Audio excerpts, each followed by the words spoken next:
Salve, salve! Esse é o Vem Pra Mesa, o podcast número 1 do mercado imobiliário.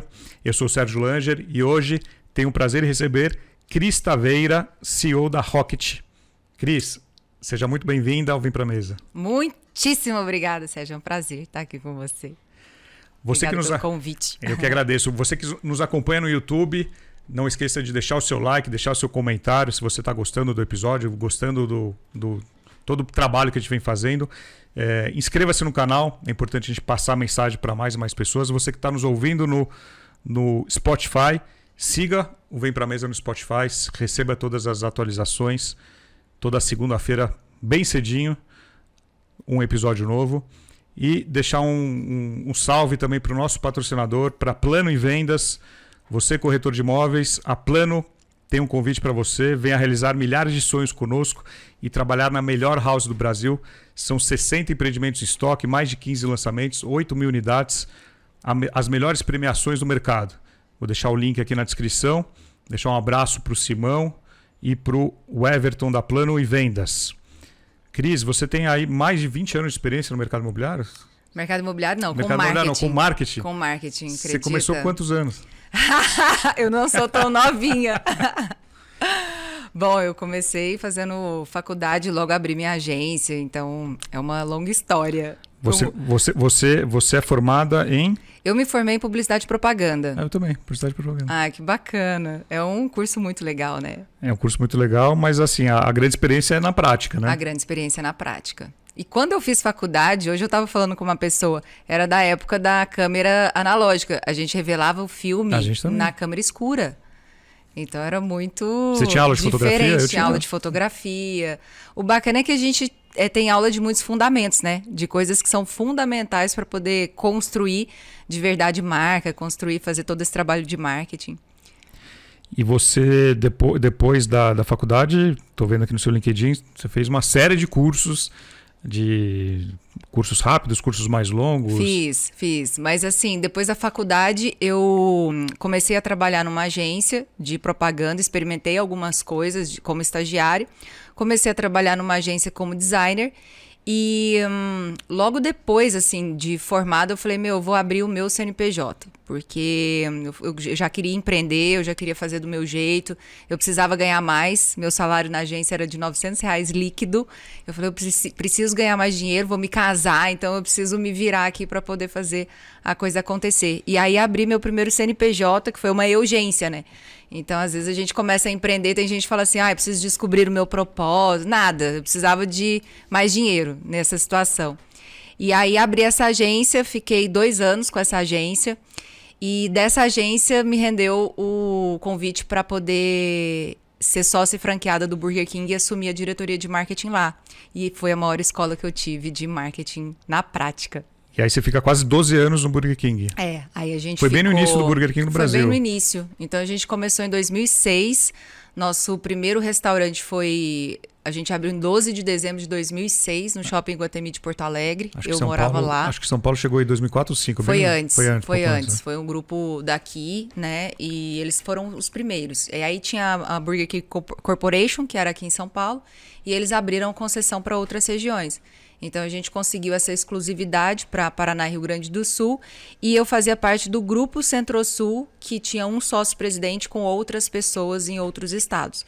Então, eu era diretora de marketing de todo o grupo, mas eu era sócia do Paraná e Rio Grande do Sul.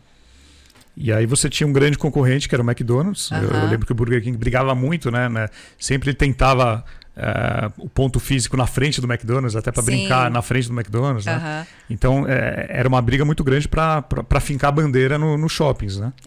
Eu acho que era muita estratégia, né? Para você primeiro posicionar uma marca que as pessoas não conheciam aqui no Brasil, né? Praticamente então nova. Quando você começa a brigar com um grande, você tá falando assim, eu sou tão grande quanto ele. Então você acaba se posicionando. Mas na prática, a gente concorria com todo mundo na praça de alimentação, porque a gente concorre pelo estômago do cliente, né? Sim. Então ele pode tomar a decisão de comer onde ele quisesse.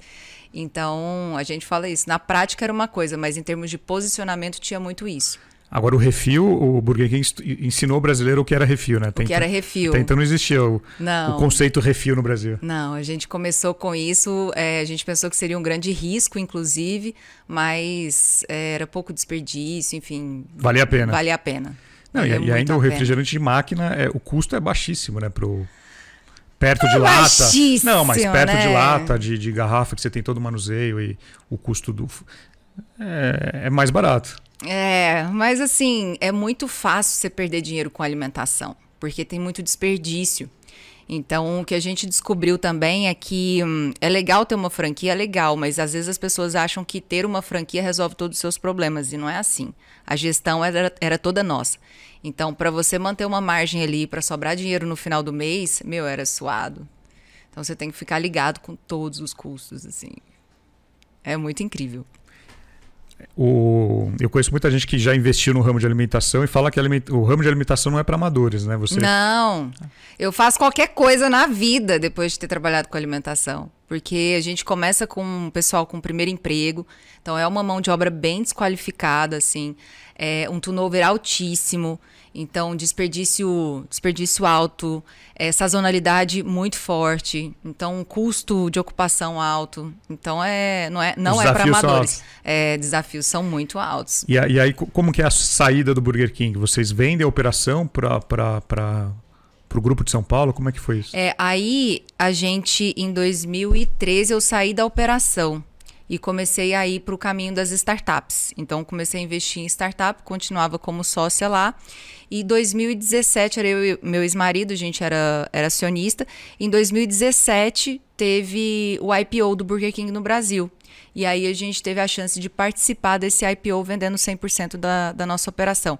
Porque a gente começou em 2006. Então, quando a gente começou cedo, a gente tinha os melhores pontos nas regiões que a gente tinha concessão, né? Então, fazia muito sentido para a marca Brasil comprar a nossa operação, porque eram pontos muito privilegiados. Tinha um faturamento expressivo, né? Operava bem, tinha uma rentabilidade boa. Então, para eles fazia muito sentido adquirir. Para a gente foi ótimo. Foi assim, nossa, é difícil. Trabalhar com alimentação E agora, assim, uma dúvida, até uma dúvida minha e algo que vale a pena a gente colocar aqui na mesa. O mercado de alimentação, principalmente com a explosão dos aplicativos, mudou tudo, né? Eu não sei se mudou, mas ele ganhou um novo canal de distribuição que foi muito legal. Porque às vezes você tem espaços ociosos dentro da sua operação que você não venderia facilmente, sabe? Ou você tem uma estrutura limitada, por exemplo, depende muito, quantidade de caixa que você tem, mesa e cadeira que você tem. Às vezes o shopping ele não tem uma condição de te entregar muita área para você sentar. E aí você ganhou um novo canal de distribuição disso, podendo alcançar várias pessoas dentro de casa. Então, mais uma fonte de receita, né? Então, acho que isso mudou um pouco o jogo, principalmente nesses horários, assim. Ou de operações que não tinham uma estrutura muito legal para receber pessoas.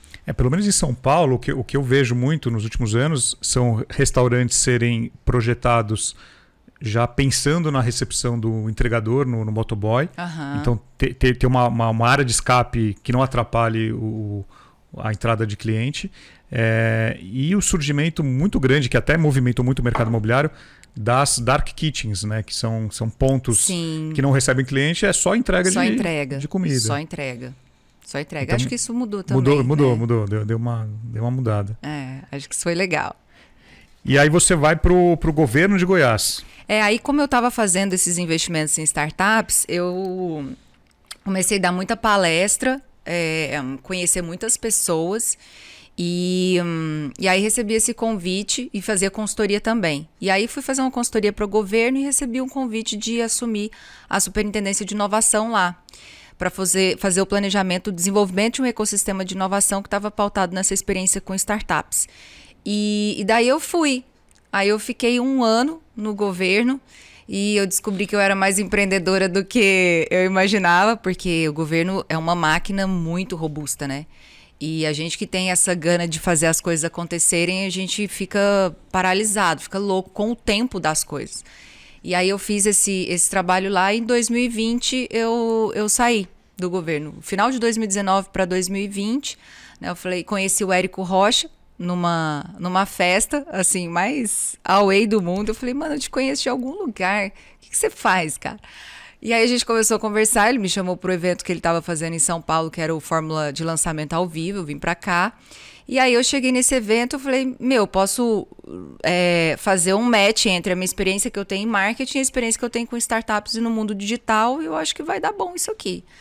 E aí começamos em 2020 com esse novo empreendimento aí, que é a Rocket. Então, só para quem não sabe, Érico Rocha é o criador no Brasil da fórmula de lançamento, né? Que é importado dos Estados Unidos. Né? Ele licenciou o método, mas ele ficou tão conhecido quanto o original, né? No Brasil, eu acho que até mais. Até mais. O Érico, ele é tipo uma grande referência do marketing digital hoje, né? Acho que é um dos maiores players e o que ele faz é muito brilhante, assim, eu sou muito fã. E aí você decide empreender novamente, abrir a sua agência, e no momento que logo depois vem a pandemia. Isso. 2020 eu falei assim, vou para esse caminho, porque tá tudo fechando. Eu já tinha essa experiência com o digital das startups, eu sabia que... Eu tinha um feeling, assim, de que o lance é tecnologia, que a gente tinha que escalar pela tecnologia. E aí eu falei, eu vou para esse caminho. E educação, eu não posso ir para a escola, mas no digital eu posso. Então deu um boom assim na educação online muito forte. Então quem era amador dentro desse ensino digital teve que se profissionalizar. E aí a gente abriu em 2020, comecei a estudar no primeiro semestre para saber como que ia acontecer isso, quais eram as ferramentas, que equipe que eu precisaria montar, quais os recursos que eu precisaria ter. Já entrei em mentorias para poder saber como me desenvolver. Testei muita coisa comigo primeiro, antes de buscar um outro player. E o primeiro cliente nosso foi o Ricardo. Então, quando a gente estava pronto, a gente falou assim, agora está na hora da gente buscar uma pessoa que tem o potencial de rampar esse conteúdo, né? De fazer o conteúdo crescer. E aí o Ricardo estava com 30 Ricardo Martins. Ricardo Martins, que é uma super referência, né? E ele estava com 30 e poucos mil seguidores no Instagram. Isso em 2020. 2020, em julho de 2020. Junho de 2020. E ele estava começando a crescer no TikTok, tinha 100 e poucas mil pessoas lá. E ele já tinha uma intimidade com a câmera, assim. Então a gente viu aquilo e chamamos o Ricardo para conversar. Partiu de vocês. Foi. A gente identificou ele na internet e falou assim, cara, esse cara aqui tem um perfil interessante. Tem potencial. Vamos chamar ele para conversar. E aí a gente chamou o Ricardo, a gente se deu muito bem assim na primeira conversa. E é o que eu te falei, ele é muito fácil de trabalhar com ele. Ricardo é uma pessoa que se entrega muito nos projetos. Então, a gente fez esse primeiro approach, fechamos e já começamos a trabalhar juntos. E aí hoje são 40, 50 milhões de visualizações por mês nas redes sociais do Ricardo. Agora vamos falar do case Ricardo Martins, que é um dos principais, é onde vocês se projetaram, é onde vocês testaram muito, até do que você estava falando. E vocês pegaram o Ricardo no momento de vida, no momento de posicionamento, lá atrás, e foram mudando junto com ele. A gente foi mudando junto com ele. Mas era interessante porque o Ricardo ele tinha uma visão muito clara do que ele queria. Embora ele ainda não tivesse conquistado aquilo, ele tinha uma visão muito clara do que ele queria. E isso faz toda a diferença do mundo quando a gente pensa em posicionamento, quando a gente pensa como que vai ser a comunicação dessa pessoa, né? E ele falava assim, eu quero ter uma participação maior na imobiliária, eu quero trabalhar em prol do desenvolvimento da profissão de corretor de imóveis, porque muita gente já me procura para poder falar sobre isso. E até então, o Ricardo, ele tinha uma presença muito forte com a questão de vídeos, setup de câmera e tal. Então, era o interesse das pessoas, iam por ali.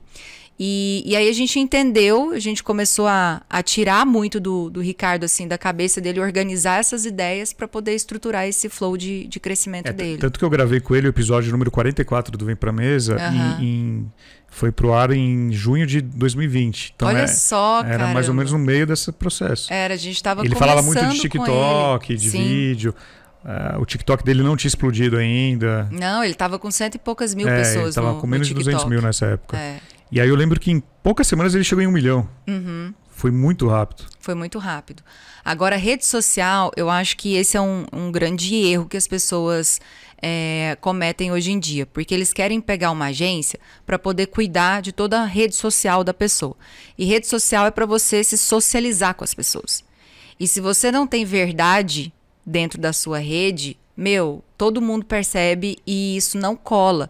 Então, a nossa preocupação é eu quero entender qual que é a identidade do Ricardo para não engessar o cara, para a gente acompanhar quem ele é e não para criar uma personagem em cima do que ele pretende construir. Isso faz muita diferença.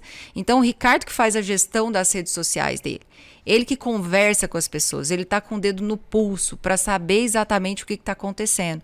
E a gente vinha num outro caminho, construindo essa audiência, mas com autoridade. Que uma coisa é você crescer só na audiência, outra coisa é você crescer com autoridade. Então a gente pegava esse conhecimento, envelopava esse conhecimento e trazia nos lançamentos e nos produtos que a gente desenvolvia. E ele nunca perdia esse contato com as pessoas, que era o que deixava ele cada vez mais próximo e cada vez alimentava esse relacionamento com as pessoas. E quanto tempo demorou entre quando vocês começaram a trabalhar até o primeiro lançamento de um infoproduto, de um curso dele, de vocês? Foi rápido, foi julho, a gente começou, se eu não me engano, o primeiro lançamento dele foi setembro, agosto ou setembro. E não foi tão bom ainda, né? Foi melhorando. Foi. Não, a gente investiu lá em tráfego, a gente teve um ROI quase de 20. O ROI é quando volta, né? 20 vezes o investimento que você fez. Então foi bom. Foi muito bom. A princípio, a gente tinha uma conta que a gente estava começando também, de padeiro, que era, vou colocar tanto em tráfego e vai voltar tanto. Mas o ROI não é esse. O ROI é o que era você muito investe. do que você via em cursos, mentorias. Até então você não tinha essa prática. Não. Então, e assim, muita gente falava muita coisa querendo colocar a gente dentro de uma caixinha de uma receita de bolo. E o que a gente aprendeu à medida que a gente testava é que, isso é um framework. É só um caminho, é uma direção. Quanto menos experiência você tem, é interessante que você trilhe esse caminho. Mas quando você vai galgando isso e você vai aprendendo, você vai se descolando desse passo a passo. Então, tiveram situações que... porque você tem que fazer 21 lives. Beleza, Ricardo, vamos fazer? E o barato dele é que ele topa tudo, assim. E aí, a gente fez. Chegou no final, ele falou assim, cara, eu tô esgotado. Eu falei, gente, esquece, 21 lives não vai funcionar com o Ricardo. Porque ele tem outro time, tem as atribuições na imobiliária, tem a função dele como corretor, tem todo um rolê que, às vezes, a pessoa que está por conta disso consegue fazer, mas ele não conseguia. Então, a gente falava qual outro caminho que a gente pode pensar para poder entregar o que a gente tem que entregar com a mesma qualidade, mas de um jeito diferente. Eu lembro que a gente estava num evento, acho que da Loft, não sei se 2020 ou 2021. Não, agora tem uma live. Aí ele se trancava numa salinha, tinha que fazer a live, tinha lá 1 hora de live. Então assim, às vezes ele era bem regrado, bem... às vezes tem, mas assim, cara, é muito fácil trabalhar com ele. É muito massa trabalhar com ele. E falando um pouquinho assim do perfil do Ricardo, né? Acho que o Ricardo Martins é um bom exemplo, porque hoje, no mercado imobiliário, ele jogou a profissão do corretor em evidência. Tem muita gente olhando... Sim. O Ricardo e outros players do mercado imobiliário e com vontade de entrar na corretagem. Isso foi meio que orgânico, né? Não era esse o objetivo. Sim e não. Porque é aquilo que eu te falei de posicionamento. Quando a gente percebe o objetivo, onde ele quer chegar, ele falava, eu quero trabalhar a profissão do corretor. Porque eu sofri muito com a desvalorização da profissão. Então, meus familiares falavam, até hoje você não vendeu? Você vai continuar fazendo isso? Então, ele tinha esse propósito. Então, o que a gente fez? A gente entendeu isso e a gente começa a envelopar a partir de um movimento. Então, a gente começou a transformar isso num propósito massivo transformador, que a gente chama, que é elevar o status da profissão de corretor de imóveis no Brasil. Então, o que ele tinha como objetivo se transforma num copy. Isso estava no planejamento também. Estava no planejamento, se transforma num copy, se transforma numa estratégia de fazer com que as pessoas se identifiquem com o movimento. E aí a gente começou a falar sobre isso o tempo todo. Não é plano A, não é plano B, é plano A. Então, quem não experimenta o ridículo não chega no extraordinário. Então, assim, várias coisas que a gente começou a falar, palavras, o corretor tá on, que era, você tá sempre on, você tá sempre na profissão de corretor tudo planejado. de imóveis. Então, assim, tudo planejado. Qual que é o tamanho da equipe por trás? Nós somos hoje 16 pessoas. E quais os perfis que tem hoje na equipe? Eu sou estrategista de negócios, o Mal era de tráfego e ele é da parte de cinema, então ele que coordena todos os roteiros. A gente tem copywriter, a gente tem gestor de tráfego, a gente tem vendas, porque tem a galera que fica no WhatsApp, designer, web designer. É uma galera. Uma equipe administrativo, grande. Financeiro, é uma equipe grande. Uma equipe grande que dá suporte. De suporte para aluno também. Então, assim, a gente se preocupa com essa experiência do aluno. Claro que a gente vai melhorando ao longo do tempo. Então, agora a gente implementou uma área de CS, né? Que é de sucesso do cliente. Então, a gente tem falado muito com os alunos para co-criar soluções com eles. Onde está doendo? O que você está precisando que a gente desenvolva? Você não tem informação? Beleza, como que a gente pode resolver esse problema e trazer uma solução para esse corretor? Você quer lead quente? Como que eu posso te entregar um lead quente? E aí a gente vai pensando nesse tipo de problema que a gente pode resolver para essas pessoas. E é muito legal também os depoimentos que vocês recebem dos alunos, né? Que vocês... Muito! Cara, gente que está lá o tempo sem vender, ou gente que nunca tinha vendido. Sérgio, isso é a nossa gasolina. Quando a gente recebe um depoimento da pessoa que fala assim, teve uma que falou assim, eu não tinha dinheiro para comprar leite para os meus filhos. E daí eu comecei, fiz o curso, eu apostei, peguei dinheiro emprestado e depois de 1 mês, 2 meses, conseguiu vender e mudou a vida. Então, assim, isso é combustível pra gente. E o Ricardo lê todos esses depoimentos? Lê. Ele recebe muito. Ele chora junto, direct. Né? Ele fica emocionado. Ixi, a gente fica emocionado junto. Nossa, é muito legal. É muito legal. Agora, a história do Ricardo, né? Quem acompanhava o Ricardo lá atrás, ou através dos vídeos que vocês fazem muito bem, que mostra a transformação dele, né? Não só dele como pessoa, mas principalmente a aparência dele. Não, ele fez transplante de corpo, né? Eu falo pra ele, cara, você fez transplante de corpo, não tem lógica uma coisa dessa. Cabelo, barba. Dessa. Tudo. Mas falando do corpo, né? Ele fala muito isso da academia, Sim. Essa mudança, muitos corretores olham e querem ser o Ricardo, né? Querem ser o Ricardo, né? Eu sou o franzino aqui, estou aqui na musculação. E o Ricardo documentou muito bem essa jornada e vocês têm muito material para trabalhar, né? Tem, mas você sabe que o maior ativo dessa transformação é o que eu falei para você, é muito fácil trabalhar com ele porque ele faz o que tem que ser feito. Então, quando a gente fala para ele assim, Ricardo, pula na piscina, ele pula. Porque a gente acredita no criativo que a gente vai fazer. E, de repente, esse é o criativo que mais converte absurdamente. E aí tem gente que fala assim, não, a água tá gelada. Não, eu não vou fazer isso. Não, eu não vou fazer aquilo. Por quê? Por que eu vou fazer? Por quê? Não tem um outro criativo para fazer? Isso tá muito difícil. Então, com ele não tem mimimi. E eu acho que isso vem da disciplina do exercício físico. Eu acho, inclusive, que o exercício físico é uma excelente oportunidade de se praticar a disciplina, porque só depende de você. Eu acordar às 5 horas da manhã para poder treinar só depende de mim e de mais ninguém. Tá frio, tá não sei o quê, Venceu o despertador, né? É desculpinha que eu tô dando para mim mesma não fazer o que tem que ser feito. Então, eu acho que essa parte da disciplina, da relação com o corpo, da relação com o quanto isso traz de autoestima, faz toda a diferença para você alimentar os drives que você precisa para performar. E ele trouxe isso para vários outros campos, sabe? De falar, eu vou fazer o que tem que ser feito. Tem que fazer 21 lives? Eu vou fazer. Chega no final, ele está esgotado. A gente vê que não funcionou. A gente testou, mas a gente fez. E eu não acho que não vai funcionar. Eu sei o que funcionou e o que não funcionou. E essa é uma diferença muito substancial. E falando sobre os lançamentos, vocês fizeram hoje, desde 2020, alguns lançamentos, mais de 10 lançamentos. Gente, eu nem sei, perdi as contas Mas já. quantos alunos tem? O número de alunos você sabe. A gente está batendo quase 6 mil. 6 mil alunos. 6 mil alunos. E o criativo que vocês usavam em 2020 já evoluiu para o que vocês usam em 2022. A gente faz muito criativo, a gente faz página. Muito copy, a gente testa o tempo todo, Sérgio. O tempo todo. Lançamento às vezes sai com 100 criativos. E a gente vai testando. Os criativos que performaram no passado, a gente volta a rodar. Às vezes percebe que não deu muito bom, já não é um estímulo novo. E a gente muda.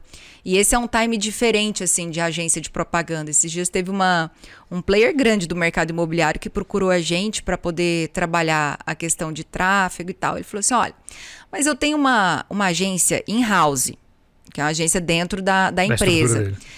E aí, o que eu queria fazer? Que vocês me mandassem... Vocês me ensinassem.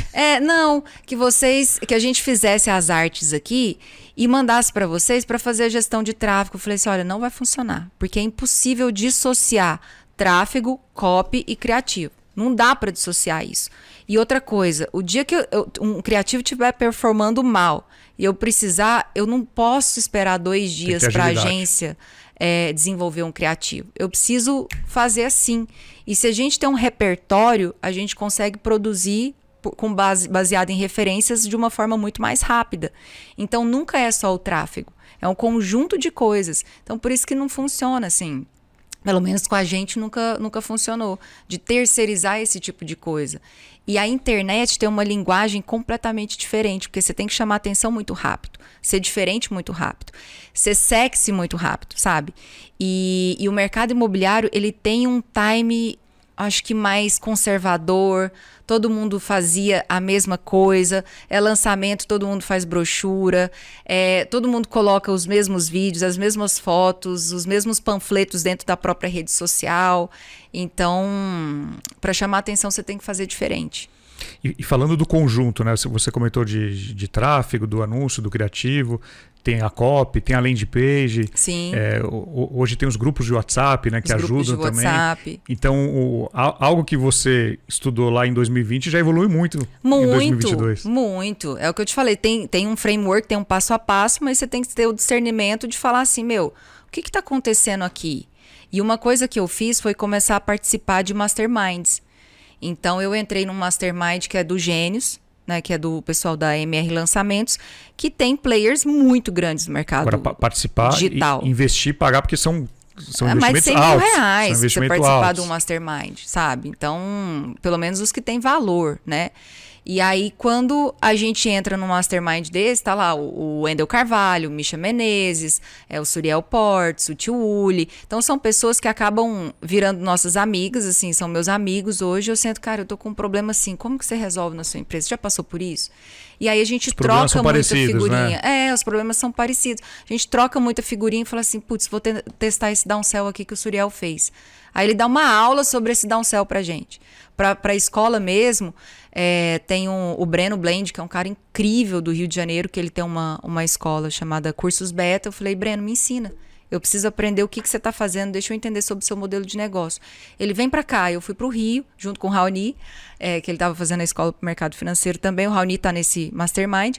E a gente foi aprender com ele. Sabe, isso não tem preço, sabe? Isso acelera o nosso crescimento, assim, infinitamente. E aí, às vezes, a pessoa fala assim, é caro um mastermind. Não é caro. Caro é quando você paga uma coisa e você não usufrui e não tem resultado em cima daquilo. Mas o resultado depende muito de você, de como você busca a informação, como você absorve a informação e transforma essa informação em ação, né? Em resultado. Agora, os cursos do Ricardo prioritariamente são voltados para o corretor de imóveis. Para o corretor de imóveis. Eu lembro que teve algum lançamento que um pouco do discurso era para quem não era do mercado e para entender. Deu resultado, não deu? A gente testa, Sérgio, a gente fez uma loucura. A gente fez um reality show com essa proposta, assim. O que a gente percebeu? E tudo é pesquisa. A gente não acha nada, a gente não tem que achar nada. A gente tem que olhar os dados, fazer pesquisa, apurar o que está acontecendo e testar. O digital te dá esses insumos, né? Exatamente. E aí a gente percebeu que 60% das pessoas que iam participar daquele lançamento eram pessoas que não tinham experiência no mercado imobiliário. Não tinham... Elas estavam levemente interessadas, mas estavam namorando ali. Elas não sabiam muito o que fazer. A gente falou assim, cara... Tem um mercado aqui. Tem um mercado. Vamos fazer um reality, pegar 4 pessoas que não têm experiência. A gente vai treinar essas pessoas por 1 mês, por 15 dias, em cima da metodologia do curso. E vamos ver o que acontece. Eu ponho minha mão no fogo que essas pessoas vão vender. Aí, beleza, começamos a fazer esse movimento e a gente começou a documentar tudo. Assim, só que a gente não contava com a regulamentação da profissão. Então, o Cresce falou assim, eles não podem vender, porque eles não têm registro no Cresce. Estagiários ainda, né? Eles nem eram estagiários ainda, porque eles estavam aprendendo toda a profissão. Então, chegou lá no final, depois de uns 20 e poucos dias, e a gente colocando pilha nesse negócio desses meninos, você tem que vender, você tem que vender, mas eles não podiam vender por causa da regulamentação. Aí eles entraram com o pedido no Cresce, aí eles entraram com essa questão de estagiário e conseguiram, por meio de outro corretor, fechar uma venda. Mas a gente não pôde falar isso no reality, porque tinha risco de, enfim... Sim, tem algum problema aí. De ter um problema. E os caras também ficaram muito frustrados, né? Porque, poxa, eles fizeram todo o treinamento e chegou lá no final das contas, eles tiveram que passar para outra pessoa que recebeu a comissão no lugar deles porque eles não tinham registro. Mas aí logo depois eles conseguiram registro e mudaram de vida. Então um era dirigia Uber, ele mudou a vida dele, o outro era personal trainer, também transformou a vida dele, o outro trabalhava com tráfego pago, começou a fazer venda e mudou, e a Carlinha começou a fazer treinamento de equipe, ser gerente de equipe também. Foram 4 que seguiram na profissão e transformaram suas vidas assim a partir das vendas do mercado imobiliário. E aí cada lançamento desse é como se fosse um filho diferente, é planejado. É um filho diferente. Total, noite sem dormir. Sérgio, é um filho diferente. Quem olha aqueles 3 dias, uma semana, não é aquela semana só. Não, são pelo menos 45 dias. Um mês e meio antes. Um mês e meio antes pra gente começar a pensar em tudo. Porque é o que eu te falei, internet, você tem que trabalhar com a atenção das pessoas. E se eu faço um lançamento exatamente igual ao outro, a pessoa, isso aqui eu já vi. Então, eu tenho que trabalhar um estímulo diferente. E essa coisa também é legal porque eu consigo testar coisas diferentes, mensagens diferentes. E aí, eles me sinalizam para onde que o mercado está apontando. Então, no último, a gente trabalhou com os dinossauros do mercado. O tema que a gente tratou foram dos dinossauros. Esse a gente vai continuar com o mesmo tema, mas a gente está trazendo uma leitura diferente para aquilo que a gente fez lá no último lançamento. Agora, não quer dizer que algo que deu certo no anterior, no passado, vai funcionar no próximo. Você tem esse frio na barriga, né? Porque nem sempre funciona. Total. Nossa, total. A gente fica sem dormir. E também, assim, quando a gente fez o reality, tinha funcionado muito em outros mercados. Não significa que o que funcionou em outro mercado vai funcionar no seu. Sabe? Às vezes é completamente diferente. A gente começou... Acho que a gente foi um dos primeiros a começar a anunciar no TikTok. A gente falou, vamos ver o que acontece pra gente anunciar no TikTok. E desqualificou muito a nossa base. Então, o chat do primeiro evento, assim, do primeiro dia do evento, a gente viu que não era o chat convencional.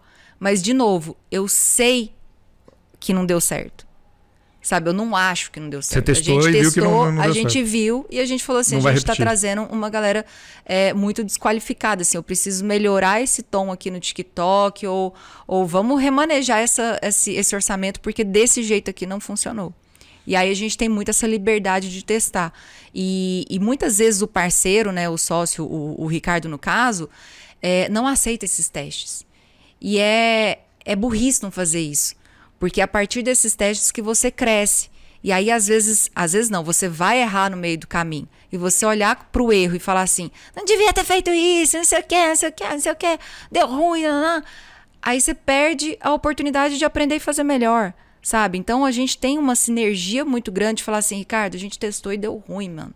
Não foi legal. Como a gente é parceiro e sócio, a remuneração nossa também está em cima disso. Está atrelado ao sócio. Então, é claro que eu não quero que isso aconteça, e ele sabe disso. Então, a gente tem essa liberdade, assim, de testar para poder seguir em frente e ter liberdade de errar, de falar assim, putz, errei. Como que eu faço melhor da próxima vez?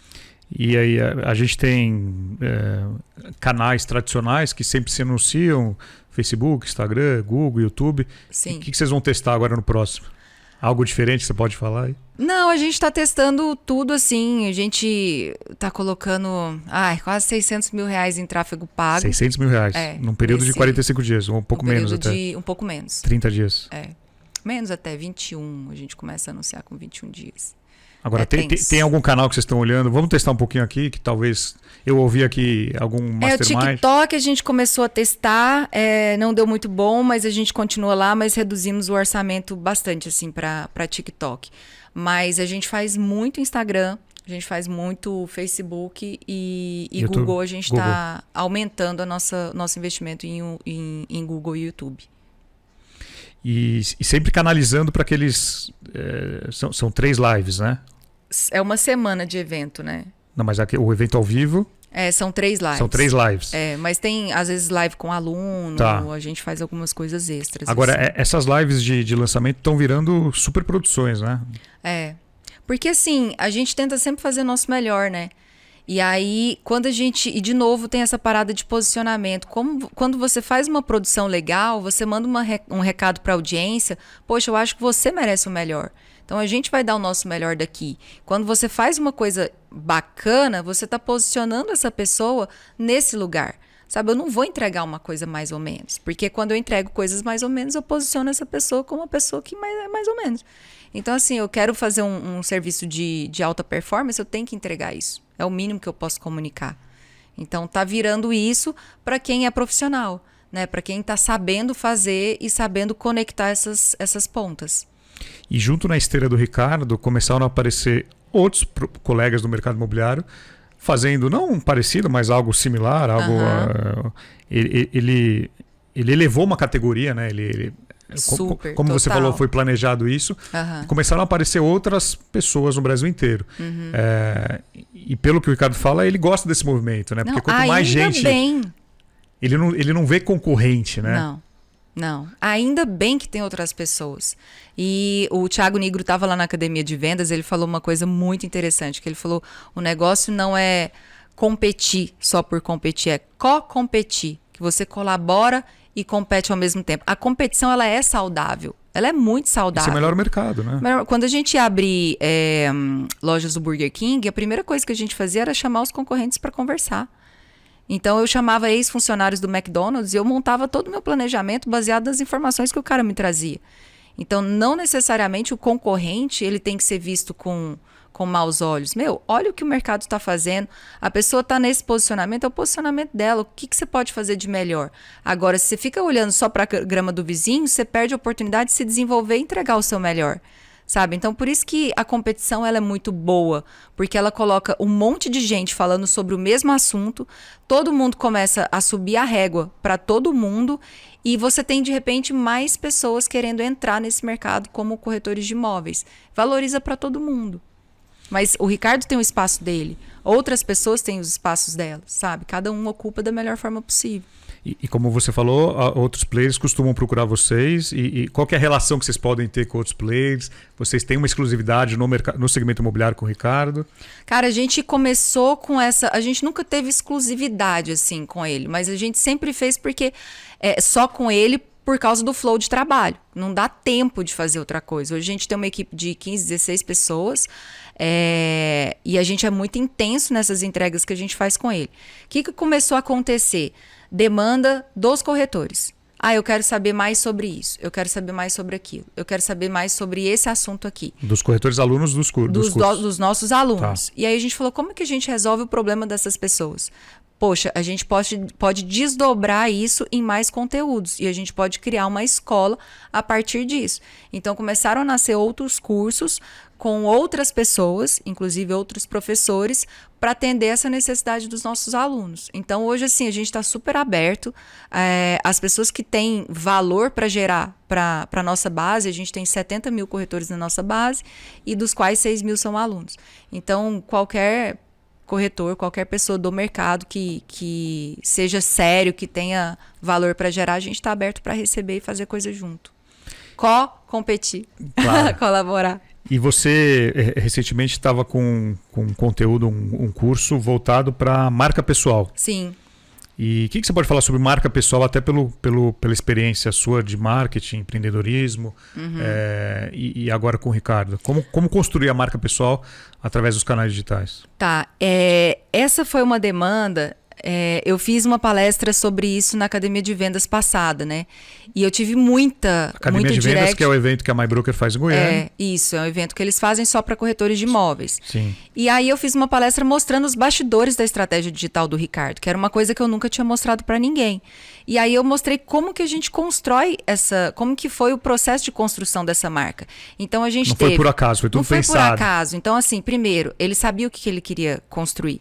O que você quer, beleza. Segundo ponto, entender qual que é a identidade desse expert. Porque você não cria um personagem para a internet. Você tem que ser você.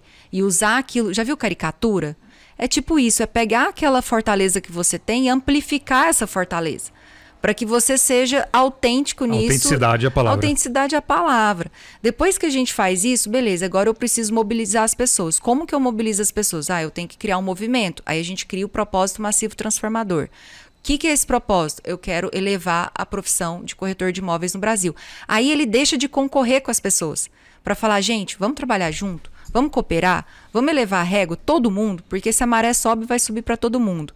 Depois disso, a gente começa a identificar qual que é a editoria de conteúdo que a gente vai trabalhar.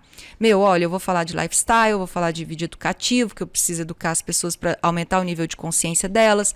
Eu vou falar sobre vídeo viral. Vou fazer um vídeo viral pegando as trends do TikTok, adaptando para o meu mercado e colocando isso para testar. Eu vou fazer vídeos de venda, mostrando imóveis e mostrando o meu dia a dia de como vender imóveis, e aí a gente setou esse editorial. O que a gente vai fazer como agência e o que o Ricardo vai continuar fazendo como gestão da rede social dele. De novo, rede social é para as pessoas se relacionarem, não é para colocar um monte de panfleto dentro do Instagram. Então, na parte da nossa estratégia dos infoprodutos de posicionamento, a gente começa a pegar essa identidade e transportar essa identidade para o lugar que a gente quer. Então, você quer valorizar a profissão? Então, isso faz sentido para você? O corretor ser o cara do carrão, ser o cara do... faz sentido porque o Ricardo sempre quis e ele gosta disso. Tem gente que não gosta. Aí eu ia montar um personagem. O Ricardo gosta disso, é do lifestyle dele. Ele não gosta de carrão, né? Quase não. Então, assim, quando a gente começou... um adolescente no corpo de adulto. Tipo isso. Quando a gente começou, ele não tinha um carrão.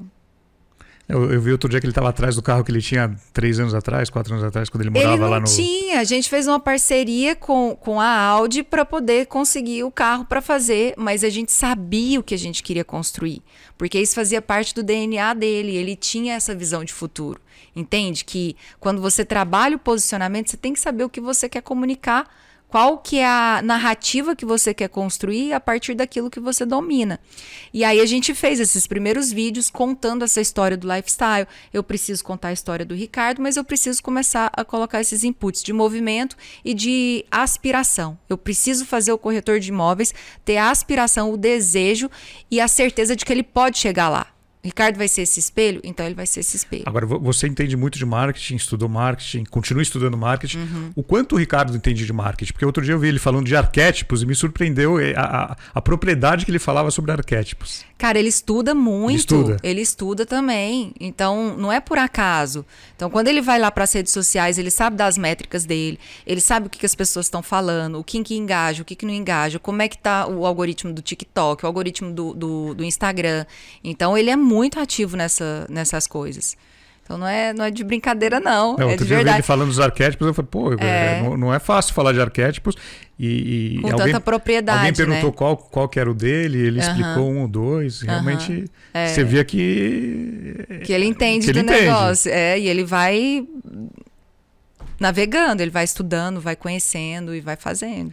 Agora, o próprio Ricardo, eu não sei quanto que vocês também estavam juntos, ele foi atrás de mentorias para Instagram, para YouTube, para melhorar também as redes dele.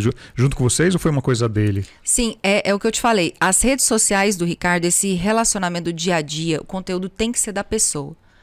E aí, assim, a pessoa tem que querer fazer isso. Porque eu não vou entrar, Ricardo, esse post aqui não tá dando engajamento, não sei o quê. Você tem que ir atrás, mano. A pessoa tem que estudar, não vai ficar tudo nas costas da agência. A agência está estruturando uma narrativa num plano um pouco maior, baseado na identidade, na autenticidade desse especialista, criando um material que vai elevar o posicionamento dele. Vai tá trazer claro os papéis ele, de cada um. Tá claro os papéis de cada um. Então, ele constrói a audiência e a gente vem com a audiência mais autoridade. Então, quando a gente faz uma superprodução de um vídeo, eu já estou posicionando ele do cara que, porra, é essa produção aqui, é esse nível de qualidade. Então, isso acaba reverberando sobre todas as coisas. E é muito interessante que tem muita gente que fala assim, o Ricardo é marqueteiro. Isso é uma coisa que acontece muito. Você conhece o Ricardo, não sei o quê. Nossa, ele é muito marqueteiro. Fala como se fosse uma coisa ruim. Sabe, eu falei, que mundo que essa pessoa vive? Que ela ainda não percebeu que o mundo de hoje está baseado no marketing, que qualquer pessoa tem um veículo de comunicação na mão, gratuito, que pode usar para poder ganhar rios de dinheiro. E ela tá perdendo tempo falando, o Ricardo é marqueteiro. Feliz dele que é. E a pessoa reclamando e não tá fazendo dinheiro com o celular. Sabe? Então, assim, o marketing mudou muito. As mídias sociais, esse instrumento aqui, o celular, ele mudou muito a nossa capacidade de nos comunicar com as pessoas e de receber feedback. Então, por que não usar? Agora, e quando a pessoa fala que o Ricardo Martins é um produto de marketing? Ai, gente, pelo amor de Deus. Tipo assim, sem disciplina, o cara não chega onde ele chegou, sabe? Ele é um cara muito determinado, que sabe o que quer, que sabe aonde queria chegar e traçou um plano para fazer isso. E a ferramenta que ele usou para isso foi o marketing. Ele alcançou todos os objetivos dele? Ainda não. Mas vários, ele alcançou. Agora, ele sofre com as métricas ou não? Porque as métricas mudam, os algoritmos mudam muito, né? E às vezes cai, ele sofre isso ou não? Não, ele não sofre muito, não. Tipo, às vezes performa mal, ele, tira esse post aí que não ficou legal. Não, isso aqui tá bacana, não, vou testar uma outra coisa. Ele acompanha. E ele testa. Ele tem estômago pra testar, sabe? E, deu ruim, a gente muda. Quando o resultado não é legal, é só o resultado de uma ação que não deu bom. Faz de novo. Sabe? Não sofre, não. E falando de outras redes sociais, você tem o Instagram, que a gente comentou. Agora tem o YouTube, que ele surgiu muito forte no YouTube lá atrás. Foi. Ele começou bastante pelo YouTube. E ele se apresentava como o expositor, né? O maior expositor imobiliário, né? Imobiliário. Ele tinha vídeos com muitas visualizações lá atrás, onde ninguém olhava para o YouTube, os outros corretores, né? Ele nadou sozinho no Oceano Azul aí. O YouTube, ele tem um relacionamento diferente com a audiência. Né? Então, quando a pessoa está vendo um vídeo no YouTube, ela está muito mais engajada, porque você passa ali 5, 6, 10 minutos assistindo um vídeo de uma pessoa. E era um vídeo de exposição de um imóvel. E que isso gerava lead para poder vender esse imóvel. Então ele falou assim, putz, eu estou num canal super interessante para mostrar em profundidade com um vídeo que vai mostrar os detalhes desse imóvel. O que eu estou fazendo? Elevando o nível de consciência do meu cliente, que se ele estiver interessado, ele vai vir aqui e eu não vou perder tanto tempo mostrando um imóvel para ele que não faz sentido dele adquirir. Então, só aí ele já consegue capturar uma lead, capturar um potencial cliente com um nível de interesse e um nível de consciência muito maior a respeito daquele imóvel. Além de crescer o posicionamento, conseguir chegar a mensagem para novos alunos e ganhar dinheiro com o infoproduto, ele também consegue uma expansão da MyBroker, que é a imobiliária onde ele é sócio, que na pandemia, acho que 20 ou 21, o número de novas lojas aumentou muito no Brasil inteiro. Muito. Esse é o poder da internet. Então, assim, outro ativo muito importante do YouTube foi trazer a intimidade com a câmera. E ninguém começa bom. Ninguém começa bom. Então, você vai começar devagar, você vai começar, às vezes não, sempre, né? Com vergonha daquilo que você fez, daquilo que você produziu, mas só faz, meu. Você tem que ter consistência, faz todo dia. Não é todo dia que você vai gostar do resultado, mas faz, posta. Então, trouxe muito isso. Quando a gente faz esse trabalho de posicionamento, de novo, esse posicionamento de high power, não sei o quê, de elevar o status, de movimento, isso acaba reverberando para outras coisas. E esse é o poder da internet. Então, se você chega na MyBroker e fala assim, levanta a mão quem veio aqui por causa do Ricardo. A maioria das pessoas vai levantar a mão.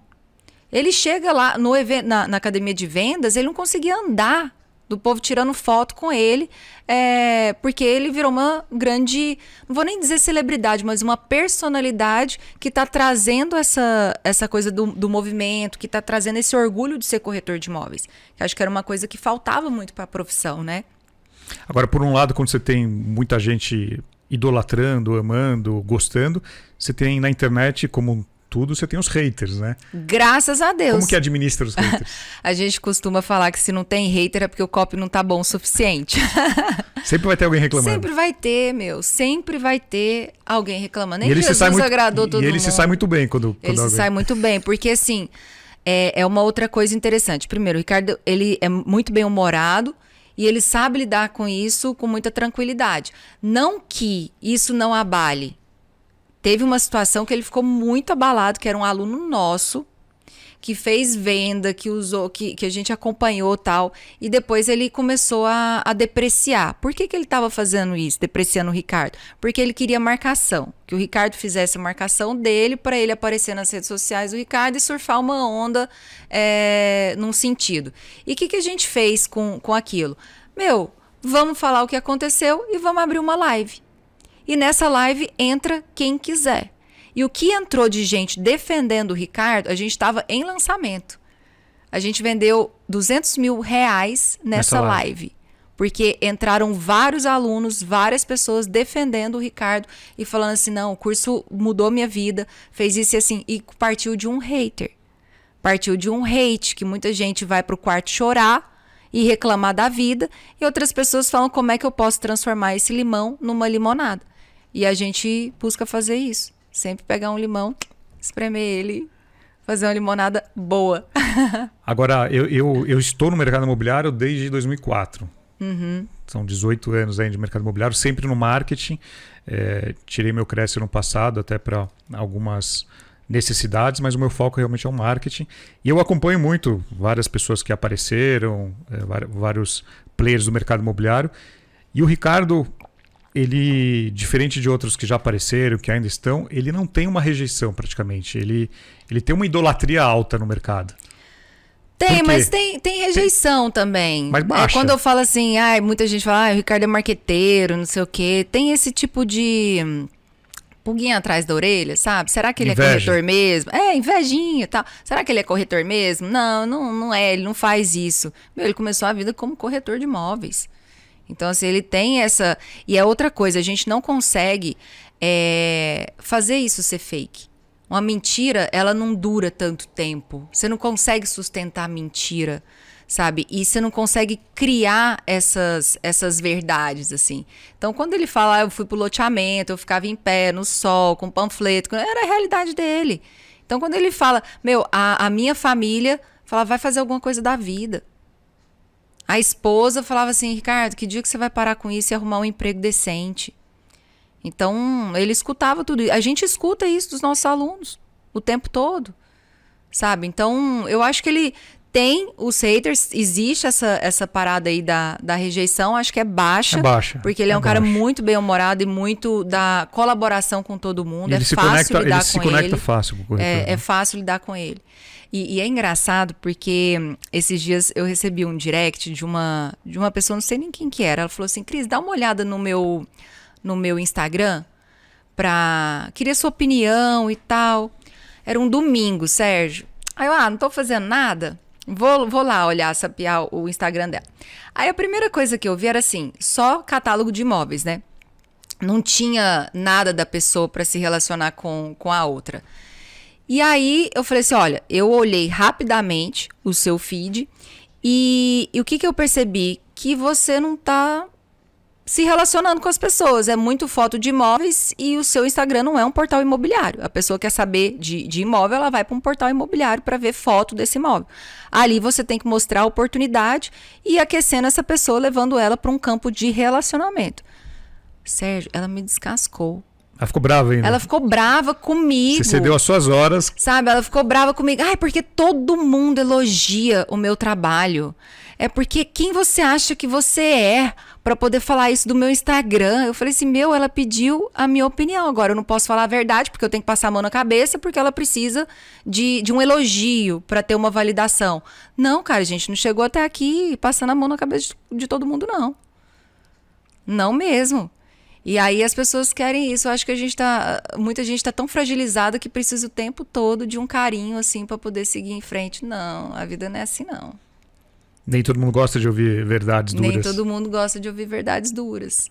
Mas assim, o que te torna mais resiliente e mais pronto para essas adversidades é justamente passar por essas pequenas dores. É justamente ter essa consciência de que, não deu bom, eu me machuquei, mas eu vou fazer de novo. Você privar a pessoa da verdade é de uma covardia gigantesca, porque você priva ela de se desenvolver, de melhorar naquilo que, eu não quero machucar ela e eu vou ser mais ou menos. Sabe vacina, que você vai levar as crianças para vacinar, põe o nariz de palhaço, não sei o quê? Eu tenho 2 filhos. Eu sempre falei para ele, vai doer, mas vai passar. Eu tô aqui do seu lado, segurando a sua mão, vai doer, mas vai passar. Porque são essas pequenas dores que deixam a gente mais preparados para o rojão da vida. E aí você comentou que você sempre foi de bastidores e recentemente você começou a dar mais a cara no seu Instagram. Você começou a aparecer mais, gravar. Sim. Como é que foi essa mudança? Pouquinho ainda, né? Eu não comecei forte isso ainda não. Mas tá eu produzindo mais conteúdo. Tô produzindo um pouquinho mais. Mas eu sempre achei que eu era melhor de negócios do que essa é a minha fortaleza. E eu falava assim, eu vou desenvolver as minhas fortalezas. Só que nessa academia de vendas, a quantidade de mensagem que eu recebi das pessoas... Na de janeiro, não foi essa última? Na de janeiro, não, na de janeiro. De falando assim, eu não sei o que fazer. E como eu vim da propaganda, e eu trabalhei primeiro em agência, depois trabalhei numa empresa, e nessa empresa a gente era atendido. E eu coordenava 5 agências regionais, e a gente tinha uma agência nacional que era a Ogilvy, que é uma agência incrível, fenomenal, e eu aprendi muito com Ariel Grunkraut, que é o atual CEO do Burger King, mas era o diretor de marketing do Burger King. Então, assim, eu conhecia o lado da agência, o lado do cliente. E eu sabia assim, não tem campanha para institucional. Tem campanha que vende e campanha que não vende. Então, o que a gente tem que fazer? A gente tem que ser muito sério nessas coisas e ter uma responsabilidade muito grande com o dinheiro do cliente. Sabe? Então, assim, eu sempre tive muito essa preocupação de como construir e lidar bem com o dinheiro das pessoas. E muitas vezes no Burger King, antes do 3G, o que acontecia? Eu vou fazer uma campanha, daqui 3 meses eu faço outra, daqui 3 meses eu faço outra. Aí chega no final do ano, aí você gasta um monte de dinheiro em cada campanha dessa. A agência local trabalhando de um jeito, a agência nacional trabalhando de outro jeito. Chega no final do ano, essa marca... Quando você fala de Burger King, você lembra de quê? Nossa, não sei. A campanha do início do ano falava de carro, a outra falava disso, a outra falava daquilo. Não sei. Então, assim, não tinha um posicionamento claro. E aí as pessoas acham que primeiro tem que fazer marketing, antes de trabalhar branding. Então, o branding ele vem primeiro. Porque você ter um posicionamento claro do que você quer comunicar, e onde você quer fazer a sua marca chegar, otimiza os seus recursos na hora de construir essa narrativa. E quando você chega no final do ano, você pergunta o que você entende como Burger King. É mais gostoso porque é feito no fogo com churrasco. Aí essa mensagem que a gente identificou que era um potencial, passou a ser pano de fundo de tudo que era criado. Então o estímulo mudava, mas a mensagem e o posicionamento ele continuava o mesmo. E com as pessoas é a mesma coisa. Só que o que eu percebi? Muita gente achava que o problema era tráfego, era colocar dinheiro para poder ganhar alcance, e não é, porque ele não tinha um posicionamento claro. E eu falei assim, eu acho que eu tenho uma responsabilidade até de poder falar para essas pessoas pararem de gastar dinheiro desse jeito, porque é uma máquina infinita de gastação de dinheiro, se você não tem um trabalho de marca adequado. E é um jogo diferente. O jogo do marketing pelo marketing, você precisa ter muita grana. Agora, quando você constrói marca, você tem a oportunidade de criar um conceito autoral e diminuir o seu investimento em marketing, porque as pessoas que se conectam, e aí tem o papel da rede social, elas se conectam pela verdade. Você pode construir comunidade para, inclusive, co-criar coisas com essas pessoas e diminuir os seus investimentos de marketing no meio do caminho. Agora, falando no corretor de imóveis, independente de onde ele trabalha, se é numa imobiliária, se é numa house de construtora, ele é uma marca, ele tem que ser uma marca. Ele tem que ser uma marca, principalmente as pessoas que vendem serviço. As pessoas que... E o corretor, ele não vende imóveis. É uma outra coisa que a gente começou a bater assim no nosso discurso. O corretor de imóveis não vende imóveis. Ele vende serviço. É a sua marca pessoal. Independente da imobiliária que você estiver, é o seu relacionamento com a pessoa. Eu quero vender imóveis de alto padrão. Você está comunicando isso para as pessoas? O que é comunicar imóveis de alto padrão? Não é só colocar a foto do imóvel do alto padrão no seu Instagram. Você está chegando... Como é que você está chegando? Você está bem apresentável? Você está bem vestido? Você sabe conversar com a pessoa? Você sabe falar de investimento com essa pessoa? Porque provavelmente quem está comprando alto padrão é uma pessoa que tem um poder aquisitivo maior e entende sobre um pouco mais, pelo menos, sobre dinheiro e sobre investimento. Você consegue argumentar com ele sobre taxa Selic, sobre investimento em bolsa? Por que ele tem que pegar... E, de novo, você lembra que eu te falei no Burger King que a gente brigava pelo estômago? No mercado imobiliário é igual, você briga pela carteira do cara. Não é pelo outro imóvel. Ele pode pegar o mesmo recurso e colocar na bolsa de valores. O seu concorrente não é só o imobiliário corretor, é qualquer corretora de valores, qualquer ativo. Qualquer investimento que o cara vai fazer. Você tem que provar para ele que aquele é o melhor investimento. E como que você faz? Você está qualificado para fazer isso? Ah, não tô. Então faz essa tarefa de casa antes de gastar dinheiro para colocar gente no seu Instagram, porque ela vai chegar lá e você não vai mandar mensagem nenhuma. E aí aquilo que você quer construir nunca vai ser construído porque você não fez o arroz com feijão que tem que ser feito, que é o trabalho de gestão de marca. Muito bom. Bom, Cris, estamos chegando ao final aqui do nosso episódio. Foi uma aula, aprendi bastante coisa. Eu sou tão apaixonada nesse assunto que assim, eu fico horas e horas falando sobre isso. Mas muito bom, muito legal te conhecer pessoalmente, só no Instagram, só no WhatsApp. É verdade. Agora você vai estar mais próximo a São Paulo. E gostaria que você deixasse uma mensagem final para incorporadores, construtores, corretores de imóveis que nos ouvem, não só no Brasil, quanto no mundo inteiro. A gente tem uma audiência hoje muito forte em Portugal, Estados Unidos, Angola. Países de língua portuguesa acabam consumindo, vem para a mesa. E com certeza você passou muitas mensagens, muitos insights legais. Mas para finalizar, gostaria que você deixasse um recado final. Eu acho que a principal é não ter medo de experimentar. Sabe? Porque dos corretores, muitos corretores, eles não entram porque eles têm vergonha. Eles não fazem o relacionamento nas redes sociais porque eles têm medo do julgamento alheio, sabe? De outras pessoas e no final das contas, quando apagar as luzes, somos só nós e nós mesmos, né? Então, assim, não tenha medo de experimentar. Para as imobiliárias, a mesma coisa. Não tenha medo de experimentar. Para as incorporadoras, a mesma coisa. Não tenha medo de experimentar, sabe? Você não precisa... A gente vai fazer um teste no começo do ano que vem de vender um empreendimento inteiro só usando metodologia de vendas online para diminuir investimento em decorado, essas coisas. Eles querem testar, sabe? Então a gente falou, eu não tenho as respostas que você quer. Eu não sei o que vai acontecer. Eu nunca toquei na sua conta de tráfego para saber, porque a pessoa tem essa ansiedade, né? E aí, a gente vai vender por quanto tempo? Quanto que eu vou investir? Quanto? Não sei. Vamos começar a fazer, a gente vai descobrir no meio do caminho. E se alguém te vender que sabe exatamente o que está fazendo, num ambiente que demanda teste, vai estar mentindo. Desconfie. Porque, assim, o jogo da verdade, ele é implacável. Então, não tenha medo de testar, de experimentar, porque é na autenticidade, é no diferente que a gente consegue rampar as nossas ideias. Muito bom, Cris. Obrigado novamente. Que agradeço. Bom, pessoal, é isso. Semana que vem tem mais. Tchau.